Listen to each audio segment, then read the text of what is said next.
솔직히 제가 생각해도 딸아이보다는 아들 녀석을 키우는데 더 많은 신경을 썼습니다. 장녀인 딸아이는 어릴 때부터도 어른스러운 면모가 있어서 제가 굳이 신경을 쓰지 않아도 혼자서도 이것저것 잘하는 아이였어요. 그에 반해 아들 녀석은 철이 없어서 어미인 제가 일일이 챙겨주지를 않으면 원체 덤벙거리고 할 일도 제대로 못하는 녀석이어서 저는 젊었을 적부터 아들에게 거의 붙어 살다시피 했습니다. 엄마가 편식하면 안 된다고 했지? 이런 거 다 골고루 먹어야지 나중에 쑥쑥 커서 훌륭한 사람이 되는 거야. 자, 엄마가 여기 숟가락에 반찬 올려줄 테니까 얼른 먹으렴. 남편도 그렇고 저도 그렇고 집에서 함께 있을 일이 있으면 언제나 딸보다는 아들에게 더 말을 걸고 뭐 하나라도 더 챙겨주려 하고 그랬습니다. 뒤늦은 이야기지만 만약에 딸아이가 그 과정에서 한 번이라도 서운하다, 속상하다고 이야기를 했으면 저희도 그렇게까지는 하지 않았을 거라 생각합니다. 하지만 어른스러운 딸은 제가 아들을 더 챙겨도 뭐라고 한 적이 한 번도 없고 늘 저나 남편이 무언가 시키기 전에 스스로 청소도 하고 빨래도 하고 설거지도 했습니다. 그러다 보니까 저도 모르게 딸아이에게 조금 기대감이 없지 않아 있었던 것 같아요. 아들 녀석 하나 관리하기도 몸이 모자란데 마침 착한 딸아이가 옆에서 저를 도와주니 분명 아들이랑 같은 자식인데도 은연중에 뭐 하나라도 더 해줬으면 하고 그런 마음이 들었습니다. 나중에 아들이 철들어서 자기 한몫 제대로 하는 사람이 되면 딸아이는 그때부터 잘해줘도 괜찮겠지 라고 생각했습니다. 하지만 아들은 철이 들 생각조차 없어 보였습니다. 딸아이는 학교에서 성적도 잘 받아오고 선생님들도 칭찬을 자주 하는데 아들 녀석은 학교에 한번 가면은 늘 담임 선생님이 한석이가 좀 말썽을 많이 부리는 편이에요, 어머님. 조금 더 친구들을 배려할 줄 아는 마음을 가지면 좋을 것 같아요. 라는 이야기들만 듣기 일쑤였습니다. 언제까지 그렇게 선생님한테 혼날래? 누나 봐라. 혼자서도 그렇게 싹싹하게 잘하잖니. 선생님들 칭찬도 많이 받고. 너도 누나를 본받아서 그렇게 행동하도록 해야지. 싫어요. 저는 공부하는 것보다는 애들이랑 노는 게 더 좋아요. 그나마 어릴 때는 그냥 웃고 넘어갈 수 있는 수준이었어요. 하지만 애가 점점 머리가 크다 보니까 잘못하면 소년원까지 들락날락거릴 수 있을 만한 정도의 사고를 치고 다니더라고요. 매일같이 경찰서에서 전화를 받고 헐레벌떡 달려가는 게 한두 번이 아닙니다. 남녀노소를 가리지 않고 모르는 사람에게 머리를 조아렸고 필요하다면 합의를 해서 아들이 정말 최악의 상황에 빠지는 일만은 막아주었습니다. 그럴 때마다 아들 손을 꼭 잡고서 간절하게 부탁을 했어요. 제발 이런 사고만은 치지 말아달라고. 하지만 아들은 그런 제 말에 단 한 번도 제대로 답을 해준 적이 없습니다. 그리고 계속해서 또 다른 사고를 치며 저와 남편을 힘들게 했죠. 대체 왜 그러는 거야? 우리가 너한테 큰 걸 바란 적이 있기나 해?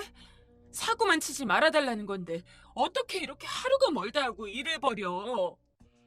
딸아이가 자기 힘으로 일을 하고 돈을 벌고 새로운 사람들을 만나면서 자기만의 사회생활을 할 때 아들은 여전히 저와 남편이 아니면 아무것도 할 수 없는 아이였습니다. 노력을 했는데 안 되는 거라면 저랑 남편 성격상 아들한테 뭐라고 할 사람이 전혀 아니에요. 오히려 그런 아들의 노력을 기특하게 여기고 뭐라도 더 해주고 싶어 안달이었겠죠. 하지만 아들은 정말 말 그대로 집에서 탱자탱자 놀기만 했습니다. 살은 점점 뒤룩뒤룩 쪄가고 자기 마음대로 되는 게 없으면 부모에게도 소리를 질렀습니다. 그때라도 아들이 이미 심각하게 망가졌음을 알고 제대로 훈육을 했다면 뭔가 달라졌을까요? 아니면 최소한 아들을 더 이상 아들 취급하지 않고 내쫓기라도 했으면 당장 먹고 살려고 개과천선이라도 할 수 있었을까요? 하지만 당시 저와 남편은 아들의 행동에 한껏 지쳐 있었으면서도 마음 한구석으로는 그래도 이러다 말 거야 라는 희망을 버리지 못했습니다.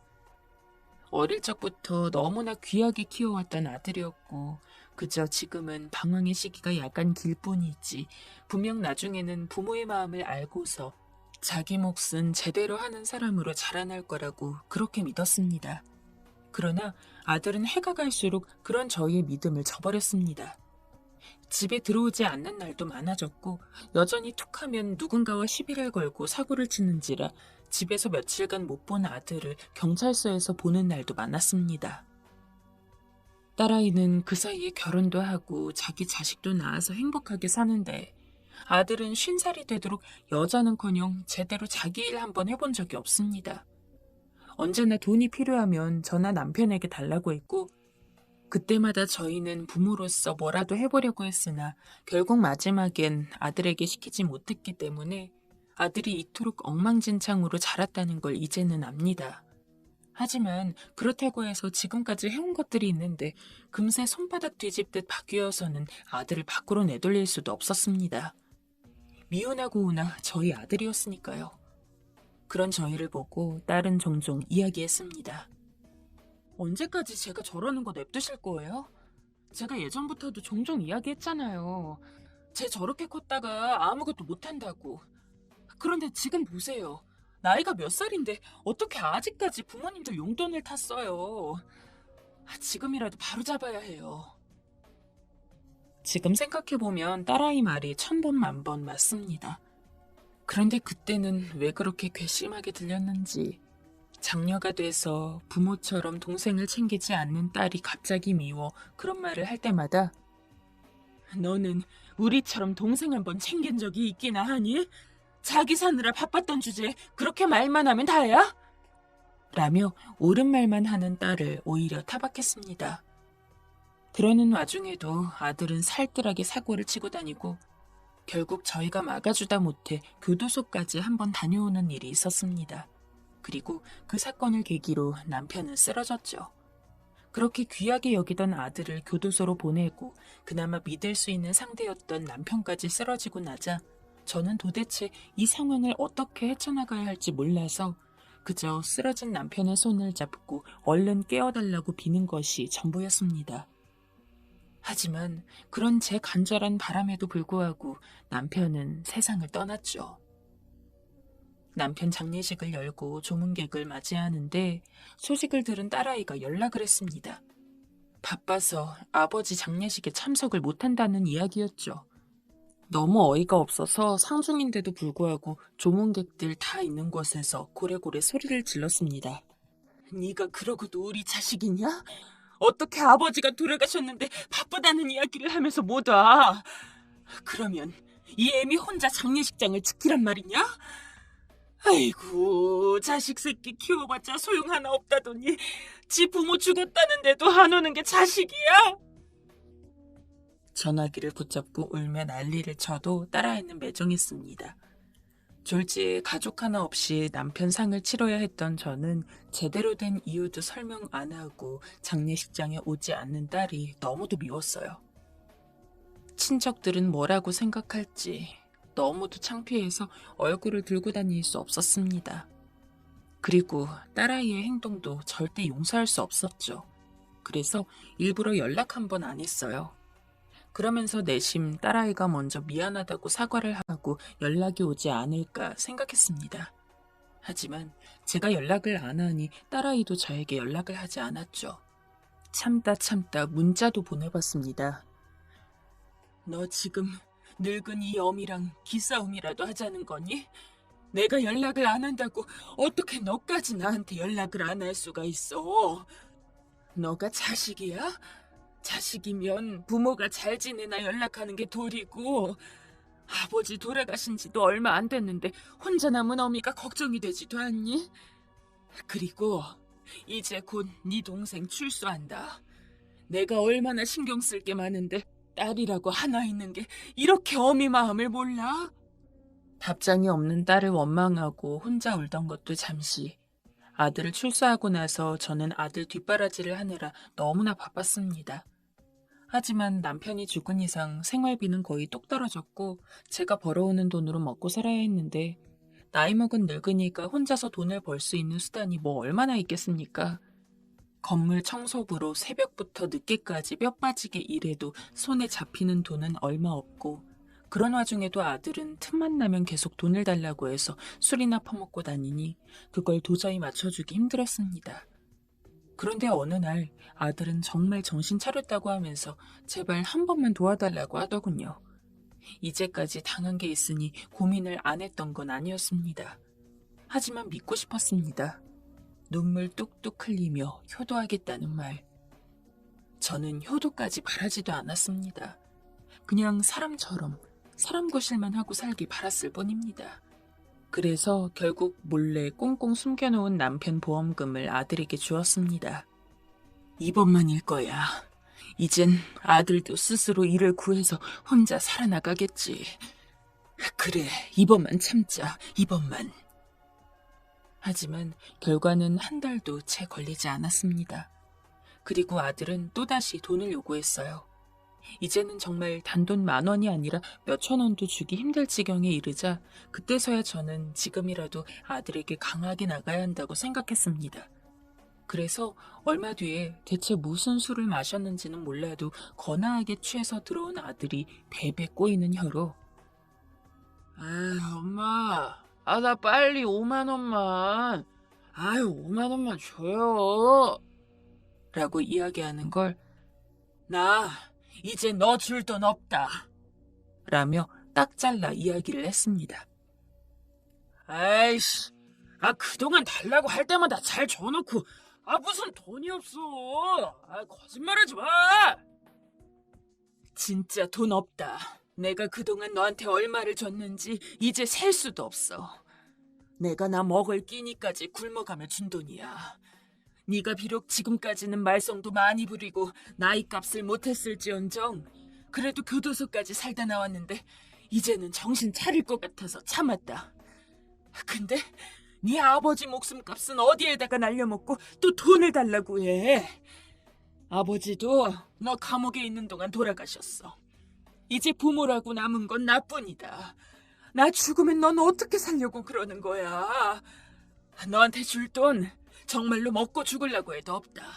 설사 돈이 있어도 이제는 너한테 줄 일 없으니 그리 알아라. 살면서 그렇게까지 아들에게 단호하게 이야기해본 건 처음이었습니다. 저는 아들이 제 말에 최소한 수긍이라도 할 줄 알았어요. 하지만 아들은 눈에 불을 켜고서 집안에 있는 온 물건을 다 집어던지기 시작했습니다. 접시 파편에 다리를 긁히고 테이블이 두동강이 나고 온 집안이 성한 꼴이 없을 정도였어요. 주변 주민의 신고로 경찰까지 왔었습니다. 그만하라고 목이 쉬어라 고래고래 소리를 질러도 이미 아들은 이성을 잃었는지 경찰이 강제적으로 말리고 나서야 씩씩거리면서 물건을 던지는 행동을 그만뒀습니다. 손이 벌벌 떨렸어요. 아들이 난폭한 구석이 있다는 건 알고 있었습니다. 하지만 그렇다고 저를 때리려고 든다든지 이런 식으로 물건을 던지면서 폭력적으로 군 적은 없었기에 아들이 소리를 지르고 화를 내더라도 그 선을 넘지는 않을 거라고 자신했습니다. 하지만 저는 그때서야 알 수 있었죠. 아들은 수틀리면 부모인 저라고 할지라도 충분히 손을 올릴 수 있다는 것을요. 출동한 경찰과 어찌어찌 잘 마무리를 하고 아들은 여전히 분이 안 풀렸는지 집 밖으로 나갔습니다. 하지만 저는 그럼에도 불구하고 두려운 마음이 드는 것을 멈출 수 없었습니다. 대체 어디서부터 잘못된 건지. 이럴 땐 남편이라도 살아있었으면 기대기라도 할 텐데. 그러다 문득 딸아이가 생각이 났습니다. 연락도 제대로 안 하고 제 문자에 답장이 없던 것은 이미 잊은 지 오래였습니다. 딸아이한테 위로라도 받고 싶어서 연락도 안 하고 바로 택시를 잡아 탄 채 2시간 거리에 있는 딸네 집으로 향했습니다. 택시 타고서도 긴장이 가시질 않아서 계속 손톱을 깨물었어요. 한참을 달리던 중에 딸아이가 저를 그리 반기지 않을 수도 있을 거라는 생각을 했지만 설마 했죠. 그래도 내가 엄마인데 비록 아들을 조금 더 편애하긴 했지만 그렇다고 해서 딸이라고 못해준 게 있었나? 설마 두려움에 떨고 있는 나를 내치진 않겠지. 하지만 기껏 찾아간 딸아이의 집의 문은 굳게 닫혀 있었습니다. 초인종을 누르자 안에서 인기척이 들리길래 엄마다, 문 좀 열어다오 라고 했더니 딸아이는 저한테 엄마 같은 거 없어요 라고 하더니 죽어도 문을 열어주지 않았습니다. 청천벽력 같은 소리에 대문을 쾅쾅 두들겼습니다. 엄마 같은 거 없다니, 그게 무슨 소리야? 빨리 이 문 열어라. 정말 이 문 안 열 거야? 뼈가 아프도록 문을 쳐댔지만 딸아이는 여전히 소식이 없었습니다. 그에 불안해진 나머지 왜 여기까지 찾아왔는지 구구절절 소리를 질렀어요. 아들이 출소하고 사회로 나온 일, 돈을 달라는 이야기에 돈이 없다고 하자 경찰까지 올 정도로 집안에서 물건을 던지면서 난동을 부린 일. 하나하나 설명을 다 하고 있자니 눈물이 났습니다. 어쩌다가 이런 꼴을 당하고 있어야 하는 건지. 그 와중에도 딸이 미웠지만 그래도 제 이야기를 들었으니 이제는 문을 열어주고 저를 안으로 들여보내줄 거라고 생각했습니다. 하지만 나는 집안 식구들이랑 다 연 끊었어요. 앞으로 찾아와도 대꾸조차 안 할 거니까 다시는 연락하지 마요. 저한테 가족은 없습니다. 그 뒤로 몇십 분을 넘게 딸아이 집 밖에서 기다렸지만 상황은 변하지 않았습니다. 이상하게 그날 유난히 하늘에 별빛이 밝더군요.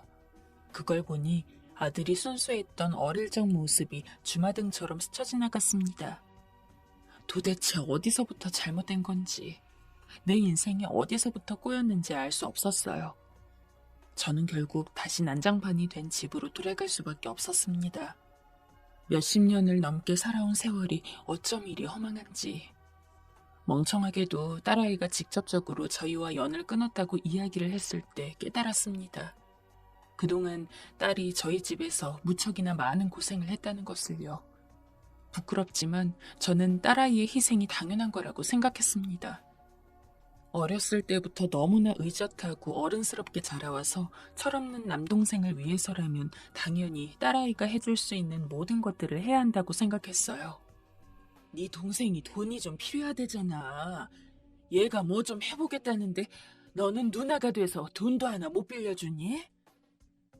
그럴 때마다 저는 언제나 앞장서서 딸아이를 닥달했습니다.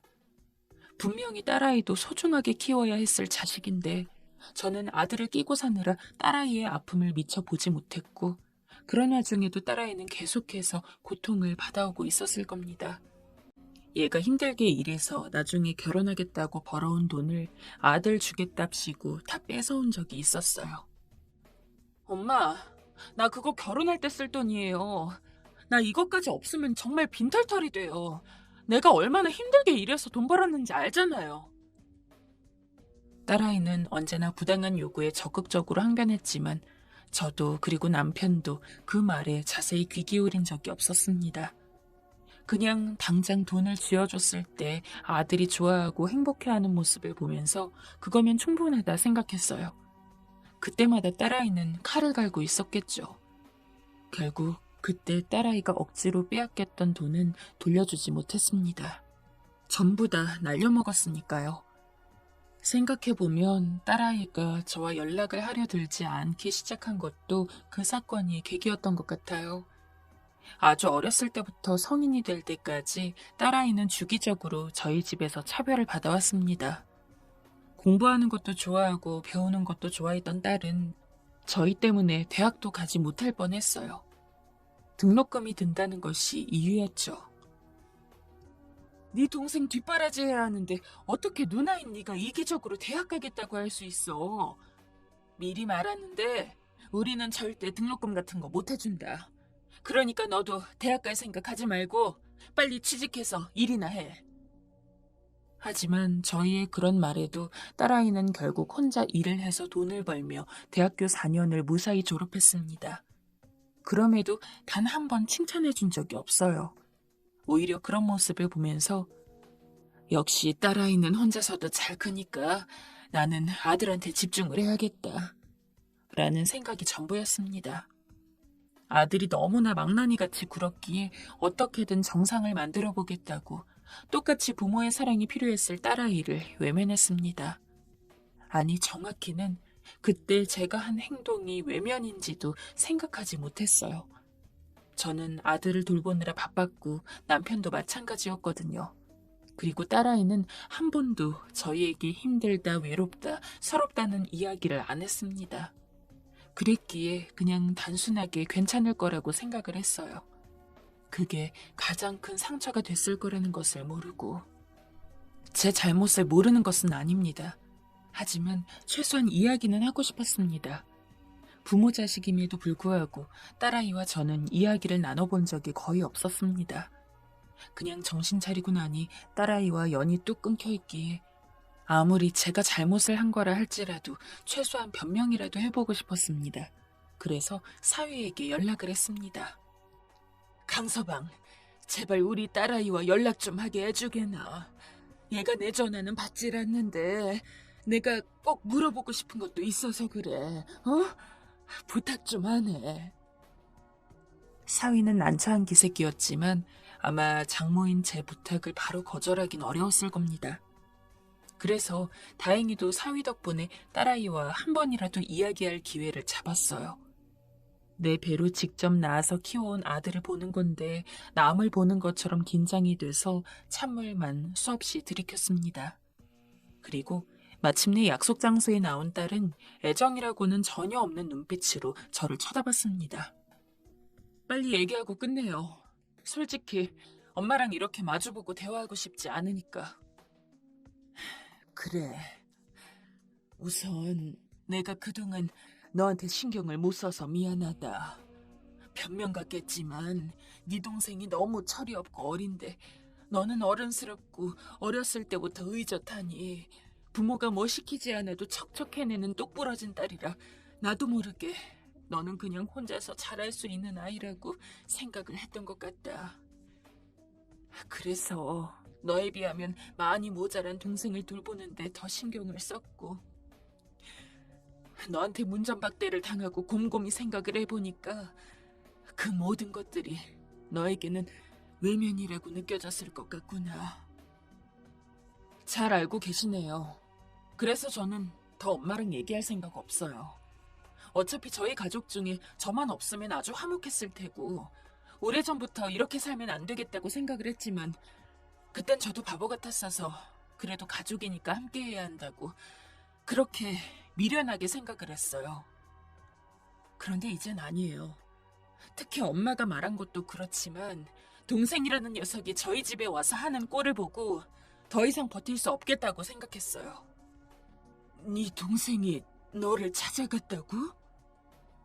한 번도 들어보지 못한 이야기에 딸아이를 재촉했습니다. 그러자 충격적인 이야기가 나왔죠. 아들은 딸아이 집에도 자주 찾아가서는 돈을 빌려달라고 행패를 부린 모양이었습니다. 하지만 딸은 저보다 훨씬 더 칼같고 아마 오래전부터 지 동생을 그리 좋아하지 않았을 겁니다. 말도 안 듣고 틈만 나면 패를 끼치고 그랬으니까요.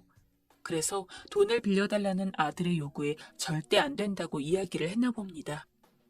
그에 화가 난 아들은 딸아이를 때리기 위해 손을 들었다고 합니다. 마침 그 모습을 보고 있던 사위가 딸아이 앞을 가로막았고 덕분에 아들은 자기 매형을 때리고 만 것이 된 셈이었죠. 아무리 아들이 망나니 같아도 손을 들어서 누군가를 때리는 일은 없을 거라고 생각을 했는데 담담히 그 당시의 일을 이야기하는 딸아이에게 어떤 말을 해야 할지 몰라서 저는 그저 입만 다물고 있었습니다. 저는 그날 일을 기점으로 우리 가족이랑 연 끊었어요. 그 뒤로도 걔가 한번 찾아왔었는데 바로 경찰에 신고했고요. 솔직히 저라고 해서 가족들이랑 연 끊는 게 좋은 건 당연히 아니에요. 하지만 동생은 물론이고 엄마도 평생 제 아내는 신경 쓰지 않고 늘 동생만 끼고 사느라 바쁠 테니 그런 가족은 제 손에서 놓는 게 맞겠죠. 이제 할 말은 다 했어요.